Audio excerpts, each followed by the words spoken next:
Always great catching up with my next guest, and we have a special guest here as well. What is this, 2006? It's like an Ultimate Fighter reunion here. We've got Diego Sanchez, Stephan Bonnar. How are you guys doing today? We're doing great. We just actually got back from Mount Charleston, got up there to the 7,000 feet altitude, did our working with this giant, and we have a surprise for Fight Island. Have another cornerman, and his name is American Psycho Stephan Bonnar. So you got the two original Ultimate Fighters, the guys who almost threw down in the kitchen over some asparagus, and the world and the universe goes full circle, and we came full circle. This is my boy, and he's going to be there supporting me, helping me, and we have another cornerman now. Very cool. Well, great to see both of you again. It's good to talk to you both. Diego, I got to talk to you, though, because you're going to be fighting on Fight Island. You've done a lot of cool things in your career. How cool is it to be able to go fight on Fight Island in Abu Dhabi? It is definitely up there at the top of cool, because this is like Bruce Lee Enter the Dragon, man. We're taking a pilgrimage to an island where we're about to go fight. Like, this is amazing. This is real history. I personally sent a message to Dana White and was like, Dana, I've been here from the start, and I need to be a part of this history. You got to get me on Fight Island. And he came through, and I'm on the card. And we're going to set the prelims off. I'm going to set the stage that we'll hold through the pay-per-view. Yes, can't wait for the fight. But let's talk quickly about you guys being linked up. Stephan, I spoke to you, I want to say about a month ago we did our interview, and I know you'd mentioned you'd reconnected with Diego. How did this come together with you guys hanging out now and working together? Who initiated what? Well, he'd been coming to Vegas and training at the UFC PI, and then I invited him to come to my gym, and it was a good fit, good energy there. And good group of people and good support. Shout out to Silver Wolf Training. If you're in the LV, come get with the real. 4510 West Hacienda. Check it out, Hacienda at Arville. But yeah, our energy, we connected good. And then when I was down in Albuquerque, we hung out in the mountains together. And 16 years ago in the Ultimate Fighter, he said, dude, you got to come down to the mountains at Albuquerque and we could see some UFOs together under the stars. And here we are, finally. I took him up on it. It took me long enough, but I did it. And did you see your UFO? With beyond a shadow of a doubt. I mean, was I under the influence of psychedelics? Yes, but I definitely saw bright lights moving around, nonetheless. But it was a great cleansing experience, and I went back to Vegas feeling refreshed, like a new man, like I got to clean out the gutters of my mind, body, soul, and definitely reconnected with Mother Nature. And boom, it was a new man in charge. And like it's really important to do. And we just did that today at Mount Charleston, connected up in the mountains again, got a little last workout in before we fly out. That's important. He's really big into that. And thanks for bringing me out to the mountains. You brought me out to the mountains today. I got you back today. He got me back. I just can't believe what I'm seeing here. I mean, we've got Team Liddell and Team Couture coming together all these years later. It's awesome to see, guys. I love it. Yeah, we never got to train on the Ultimate Fighter. Not once. We never got to train. All those years went by. Opposing teams, and we kept in touch, and we hung out a bunch of times since the Ultimate Fighter, but both as fighters from different cities, fighting in different camps, different gyms. I was competing against some of his teammates, but that last night of the Ultimate Fighter, when we won the semifinals match and we won the finals, that's what I feel like.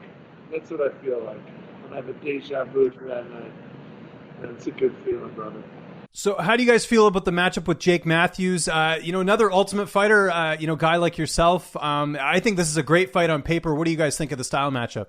I have nothing but respect for the young lad that's stepping up to the plate, living his destiny, doing his thing. I see similarities in young Diego chasing his dream of a UFC welterweight gold belt. And my destiny has changed. I'm not really chasing the gold belt anymore. I'm chasing greatness, and I don't need a belt or a shiny gold belt buckle to say that I'm great. And I'm transcending just being a fighter and bringing value to the human being that I have become and still evolving into. And we have seen a lot of changes with you over the last little bit, especially working with Joshua Fabia, who I know has been really great influence on you. What would you say has been the biggest difference since you've been working with Joshua compared to some of the other camps you've been a part of? Because I know it's really been sort of a transformation of you as a fighter. Well, the main thing that stands out is just real training, having a real trainer there.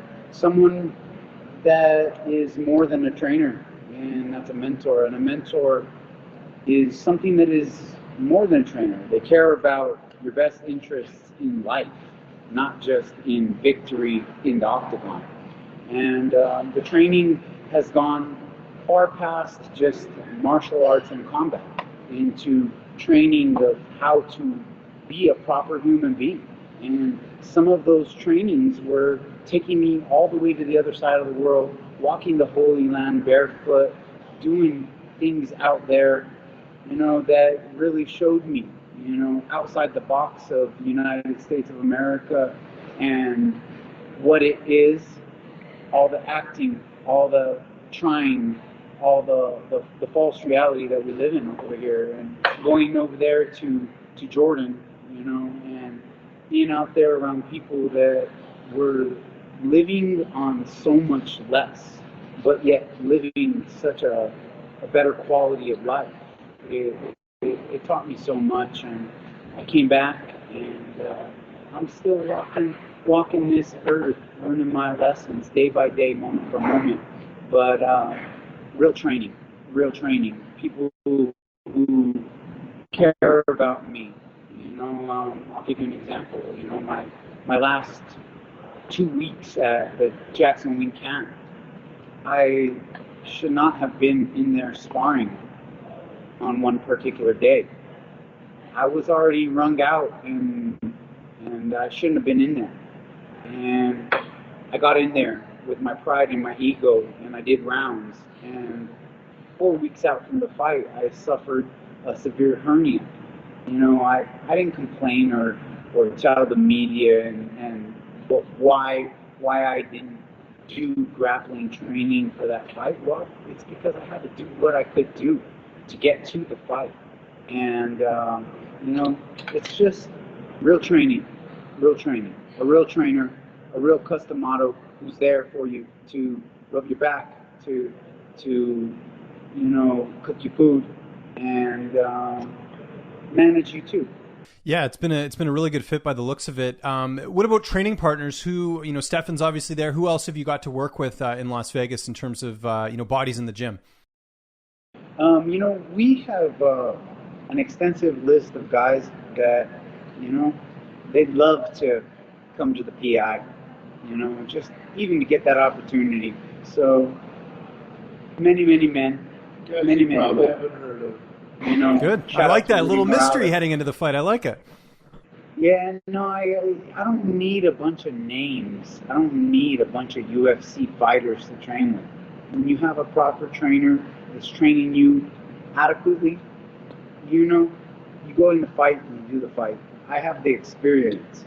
I have the longest UFC career out of all UFC fighters.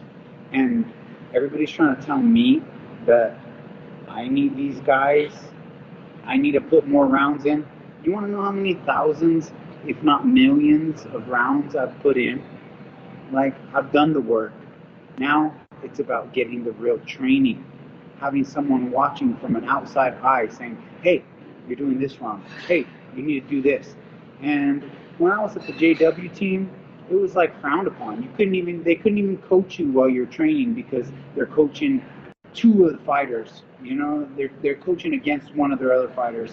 It was a weird thing. I never had training. I trained myself.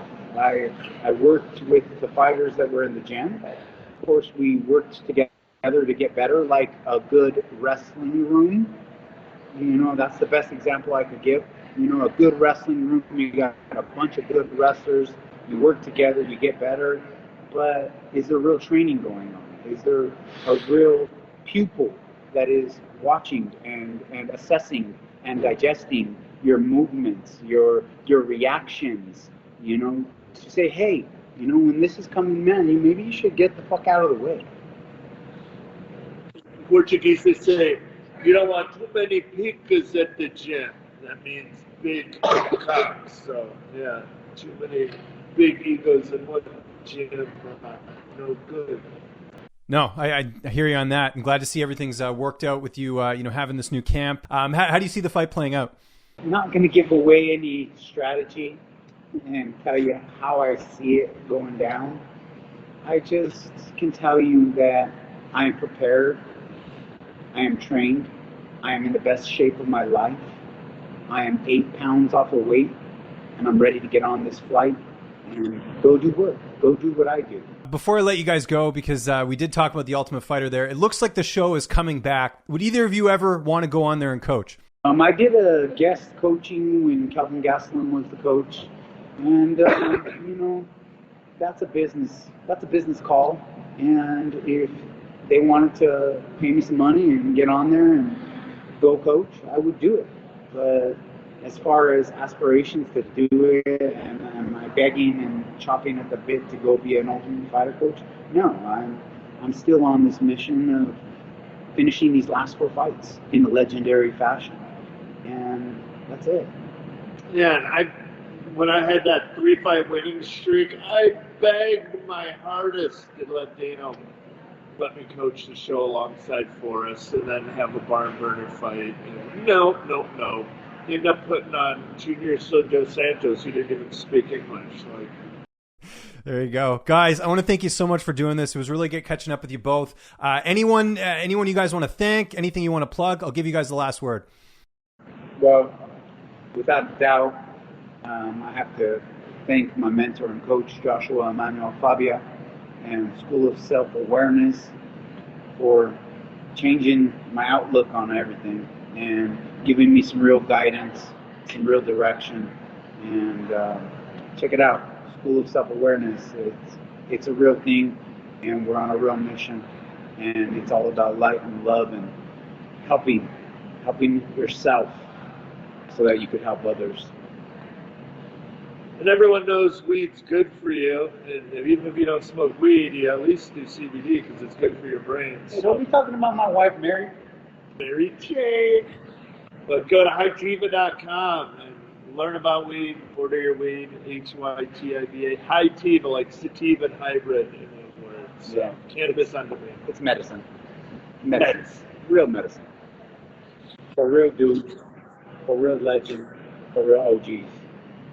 515, Albuquerque, I love you. Albuquerque, I love you. You see me now? I love you, Booty Care.